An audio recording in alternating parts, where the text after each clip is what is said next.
What's up? What's going on? So we're going to be talking about Love After Lockup. So if that's your show, definitely comment down below. If there's any other shows that you're really interested, that you're watching right now and you freaking love it, definitely let me know in the comment section what that is as well. This episode, it was all right. I feel like it wasn't all that. But as we usually do, we're going to break down a few of the different couples that they spoke about here. And we're going to start off with Rick and Reydean. So she is back, and her family, they ended up picking her up, like everybody, including Rick. And she does reveal fully that she's going to be staying with her family. So, of course, Rick does feel a little slighted or whatever. He feels some type of way about it. And the family kind of mentioned, well, pretty much the dad as well as her, that this is like a safe place for her. They want to make sure that she doesn't fall back into like bad habits or anything like that. So, like Rick, he feels like she kind of kept this from her for a long time. So now, and I know that I'm like this too, it's like if you had a little something, like what else are you hiding that's bigger? If something like this, you could have, not kind of spoken to me. Like we speak all the time. Why weren't you able to tell me this information?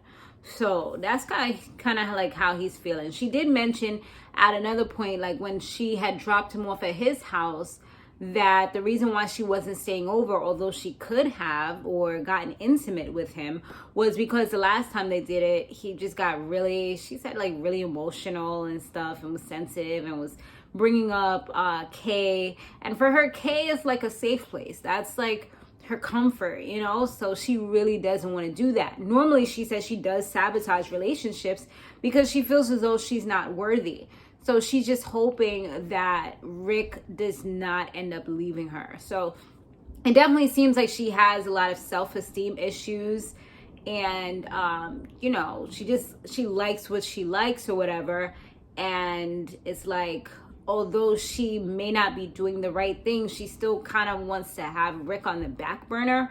It's like he's becoming her comfort, but she's not as close with him as she is with Kay. And she feel like Kay really knows her. So she wants Kay to be there, but also wants him to be there, It's a little selfish, I gotta admit, because it's almost like having your husband and having, a side dude as well. Because it's like you have that one person that you've had for years, but they probably got a little boring, or maybe they're not accessible, they work a lot or whatever, but you still want love. You still want somebody to, maybe this other person is like your sugar daddy or whatever. So you're like, you know what? Like, I want to keep him around. And you let him know what it is, and you expect him not to feel any type of way because maybe your husband is comfortable with it, So that's how I kind of see that. So with Martell and Kayla, so they are pretty much, they're back in a good place now. Remember, for quite a few episodes, they were kind of bickering on and off. She met up with his, I think, cousin, who did say that he's somewhat of a ladies' man. She feels like the women are going to probably be trying to be all over him because now they see that he's out and stuff like that. So we shall see how it goes. I don't really feel like they focused on this particular couple too much in this episode. Then we had Lacey and Antoine. So he's trying to like fix things between her and his mom, because his mom, obviously, that's his family. He's close to her. Lacey kind of feels like his mom doesn't want him to be with anybody, because it seems like he's had this issue quite a few times where the mom might not have liked the girl that he was with, which this one I feel is the most ironic if that's the case, because the mom was the one who kind of, I guess from what Lacey says, hooked them up or whatever. Maybe she just didn't think that Lacey would truly be interested because he's in jail, or maybe that nothing would ever come of it or whatever, just somebody that he could talk to but not get serious with, that could take her baby from her and take his time and attention, and now he can't go party with her. Guys, definitely make sure that you go ahead and hit subscribe if you haven't, and turn on your post notifications. But yeah, the mom was not trying to, she ain't trying to have that. Okay, so maybe that perhaps is a reason. Lacey said that she was married before, But it kind of felt like she was being stifled by him because she wasn't able to truly be herself. With Antoine, she loves it because she's able to be who she was destined to be. You know, she can show her fun side, her quirky side, whatever. And they did go to like a car place, a car lot, to check out some cars. Crazy enough, her car had a flat in it, so they had to walk to that spot. And I think she started to get irritated because she felt like he wasn't handling situations properly. And I'm like, she kind of went off on him pretty quickly. So I don't know if that's going to be something that could possibly cause a problem in their relationship in the future. Because she was saying like how like man up and stuff like that. It's almost like she was talking to a child when she was saying that. Another thing with him is that he's looking into cars, yet he doesn't have his licenses yet. He's talking to the car dealership place and telling them, you know, he would prefer the car to be in her name instead of their joint name, you know, his and hers. He would prefer it to just be in her name. So when they talk privately, he said that the reason why is because once they run the place, they're going to see his name and he feels like they're going to automatically start messing with him. I am totally with Lacey on this one because I personally am somewhat of a perfectionist. So, you know, I would not want to jeopardize my license or my name behind anybody else, especially somebody who just came out of jail and I think he had car issues and stuff like that. So yeah, I don't think that would be the best idea. You know what I'm saying? Like, I just don't think it would be the best idea with my allergies. So trying to make sure everything's all good with my nose, y'all.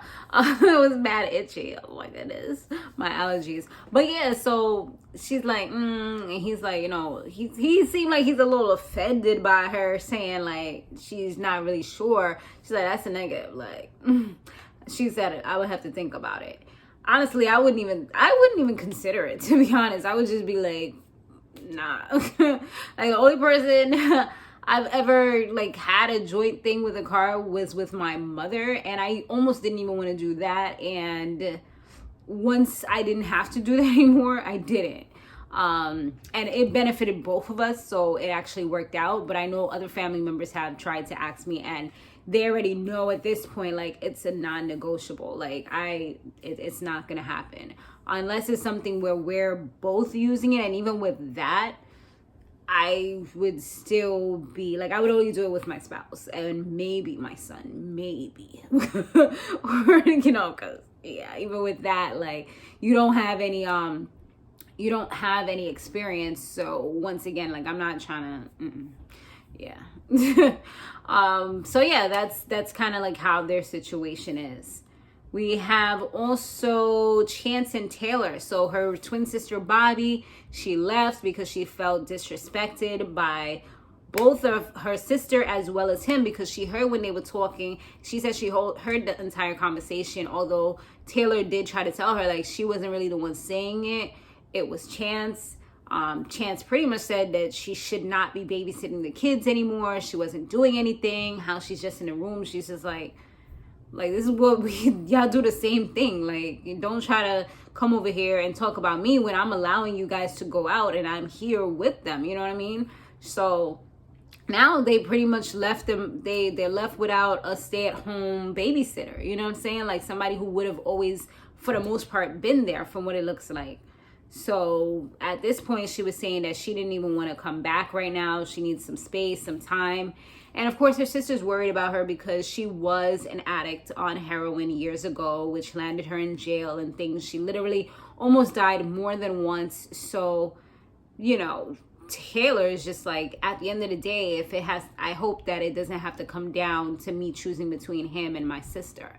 I would hope and pray that she chooses her sister, because I don't know, for me, I just get really bad vibes from this guy, and it's just so many things. Like, just, I feel like his whole attitude, his whole vibe, I feel like his non-filter, I feel like, you know, just the way that he speaks without a filter around the kids, I do feel like is disrespectful, especially being that you're someone that's new into their life. At least pretend for a little bit. I mean, I guess it's kind of good to see the bad before, you know, you get fully invested into somebody. But then again, I also feel like this is the time when people be showing their representative, you know, they be on their best behavior. Like, he's literally showing you who he is. So you should take it for what it is. Unless y'all gonna go to therapy or something so he can see the things that he does wrong, then he's not the one. I mean, just in my eyes, because she's even seeing, initially she was saying she loved that he was jealous and, you know, all these things. But now that she's having to deal with it on a daily basis in her face, I feel like she's reconsidering her thoughts on those things, the controlling and stuff like that. And so he claims that he regrets it and he has remorse now. But and he said that perhaps he shouldn't be so outspoken. So I don't know. I don't know if it's genuine though. That's the holy thing that I'm like, girl, I don't know. Now, Tiffany and Kevin, she's feeling some type of way about him because she feels like he's being pretty suspicious. And yeah, and he's being sneaky. I mean, and she has good reasons to feel that way because at the end of the day, he is. He has, like, from what he was saying, a whole bunch of girls has tried to talk to him, whatever. He still has that crazy ex, you know, that could definitely put her into a bad situation if they were to meet. That's how I kind of feel. But I don't know how this girl is on when she's presented with conflict, if she's anything like how he was, because we saw how he did a 1-2 punch knockout, you know what I mean, with Curtis. He tries to flip it on her and say that he's like this because of the situation that he dealt with. He just kind of felt like, why should I kind of, you know, almost like saying like, why should I be faithful if you out here doing you? You know, like, I can't trust you, so why I'm gonna throw everybody to the wayside? You know what I mean? Like, I mean, I get where he's coming from, but that was an isolated incident. And at the end of the day, he ain't really true with any of these girls. All the girls that was already there. He mentioned that in previous episodes. He's just trying to gaslight her at this point and find a way to make it about her instead of making it about him. So, yeah. But she did say that she would literally like leave or whatever, and she ends up packing her things and she left. She said she wasn't going to be with it if she has trust issues and this is just making everything worse. And she even left some of her stuff there, and he was like, you know what? She was like, you know what? Just give it to your chicks if that's the case. And she stormed off. She said that in like times like this, she tends to, when she's upset, she tends to like act from her heart and not from her head. I don't know if that would be the right terminology to say if you're acting with your heart, unless you're just trying to say you're acting off of emotions. I feel like that's more so what she's doing. Like, she's upset, she feels betrayed, she feels hurt. Therefore, she's like, you know what, let me just get out of this situation and run as far as I can so he can't hurt me anymore. Instead of saying, you know what, I'm supposed to be here. This is where I told my people that I'm going to be at. I have to be here unless I check in with them and give them a valid reason as to why I can't, you know. And perhaps we should talk about this and work it out. Like, thinking logically, these are the things that you would most likely do. But I don't think that she's capable or wanting to do that at this moment. She just kind of feels like she has to retreat to preserve and protect her heart. You know, I can definitely be impulsive with certain things and do things, and then I'd be like, damn, I shouldn't have did that. Like, that was a really bad idea. You know? So that's how that is. But the thing about him, he keeps on talking about the things that he did for her or is doing for her, etc., etc. For him, it's more so about like things you can attain. And he's like, oh, you know how many women will want that type of things that I've done for her. It's almost as though he's trying to rub that in her face. Like, I do this for you, so you have to respect me. You have to be here with me. You have to take whatever I give you. And that is, it seems a little narcissistic, you know what I mean? Like, just the whole situation there. So, I don't know. The whole gaslighting and, oh, you know, controlling and using money to control her. I don't know. I think that it can definitely get worse. Then finally, we have Chaz and Branwen, because Harry and Indy, we didn't see them this week. So they initially were getting married, and they ended up getting married during this particular episode. She said that she rushed it because in order to show him that she's committed to him, she's not going anywhere. Also, because in order to live with him, she does have to show that she's moving with some type of family member or a spouse. So it just makes everything a lot easier for her to be able to do. And he said to us that he spent around $10,000 on her already, but it's money well spent, you know, and he doesn't regret it. She's definitely worth it for him. She mentioned that she's been on parole or probation since she was 18 years old. And they showed some of her previous mugshots. I just feel like, unfortunately, those are huge red flags. I mean, I could be wrong. Maybe she's ready to switch her life around and go on the straight and narrow. She feels like he is going to help to do that for her. But I don't know. Like, I feel like she also needs to heal herself, not just rely on him, because when he makes her upset or whatever, they have issues, then she may revert back to a life of crime, you know, because that is what she knows. That's what made her happy. And that's what probably gave her like a thrill or a rush. A lot of times that's what it is that it's a thrill or a rush, you know what I mean? The accent is coming out. Sometimes it just be bursting out there and I don't even be ready, but you know what? Let me embrace it, all right? So it's like a thrill or a rush, you hear? And it's for her, I feel like that could, if she's longing for that, if she's desiring that, then she can revert back to that life. So I don't know. He definitely has to see how it goes. I mean, for him, he thinks that number 5 is a charm. We shall see. Maybe we gotta get married about 5 times and make things right. I'm down to number 2, so let's see. Nah, I'm playing, y'all. I don't know. We'll see how this story unfolds. But she's getting out on what's called transitional leave. So it's like they have a lot of rules and regulations that she now has to follow, which transitional leave just pretty much means she's kind of still in jail, but not really. Like, she's not behind bars, but possibly because of good behavior or whatever, they're letting her out. I think she said 4 months early, so she has to be home before 6. I'm pretty sure no drinking or smoking, you know, has to stay wherever she said she was going to stay, etc., etc. Reports, check-ins, you know, all that stuff. So yeah, that's pretty much the people that they showed on this weekend's episode, this Friday's episode. I will see you guys on the next one. Laters.